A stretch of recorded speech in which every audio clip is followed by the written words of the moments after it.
One of the most emotional issues in politics is the topic of abortion. Conservatives have lost ground on this issue over the last few decades, but one thing that has always been a line in the sand is the assurance that conservatives are not paying for abortions with their tax dollars. And we've heard consistent reassurances that no money will flow from the pockets of conservative Americans into the coffers of the big abortion providers. But the Government Accountability Office has released a report that shows just the opposite. With me now, the Communications Director of Concerned Women for America, Allison Howard. Allison, welcome to Smart Life. Good to have you.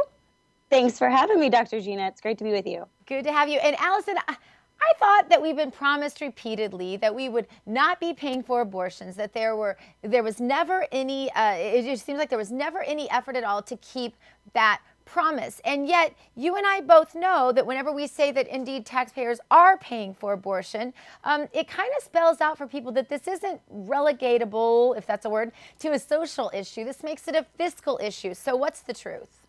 Well, that's a great point. And the GAO report is stunning. The report out of the Government Accountability Office, which is important to note, it's an independent watchdog group, is stunning in that it shows the administration undermining and almost ignoring the very promises that they made to get their piece of legislation through. It took an 11th hour promise from the president and the promise of an executive order that they would not in any way use federal funds to fund abortion through the Obamacare healthcare plans. And now we know exactly otherwise. Concerned Women for America and a lot of other groups had this hesitancy in the law in that there wouldn't be an infrastructure set up to make sure that taxpayer funds weren't used. And now we know Americans in all 50 states are in fact subsidizing abortion through those healthcare plans. So not a social issue that should be excludable in the presidential elections, to be sure. Concerned Women for America has been on the forefront of this issue all along. Penny Nance and yourself and so many of the other great women and men at Concerned Women for America. And I want to say this, though. Whenever I tweet about this or write about this or talk about this on other networks or anything like that, I always get this patronizing, you cute, dumb little blonde thing going from somebody out there who says, the Hyde Amendment, you idiot. Tell us why that doesn't apply in this situation.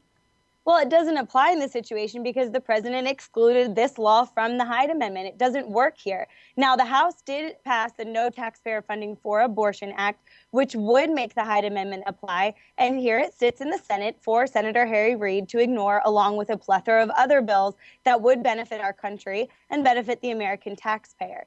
But there you have it. The Hyde Amendment doesn't apply to Obamacare because it's the funds are appropriated differently there. So, yet again, you're right. On Twitter, you'll hear, don't worry about it. Let your pretty little head not worry. And the president just wants to provide his proverbial box of chocolates to women in the form of free, so-called free birth control and free abortion. And so I think when you and I and other females expose to people that not only do the president and his cronies and the left want to fund abortion with taxpayer dollars, but they want to fund it up to any point.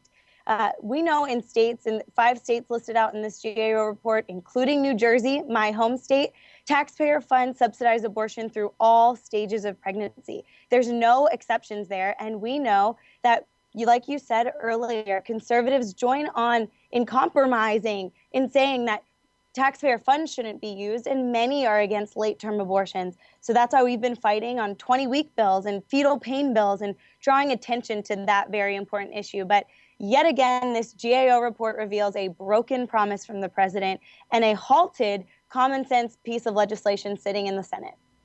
Yeah, and I wish we had more time because I want to get you back on with this topic. How do we, as conservatives, ask these important questions about this very important issue of those looking to run for president in the next election without pigeonholing them and setting them up to be destroyed when they are conservatives? Because that's something we all grapple with. Allison Howard, thank you so much for being with us. Thank the great women and men at Concerned Women for America for having you on today.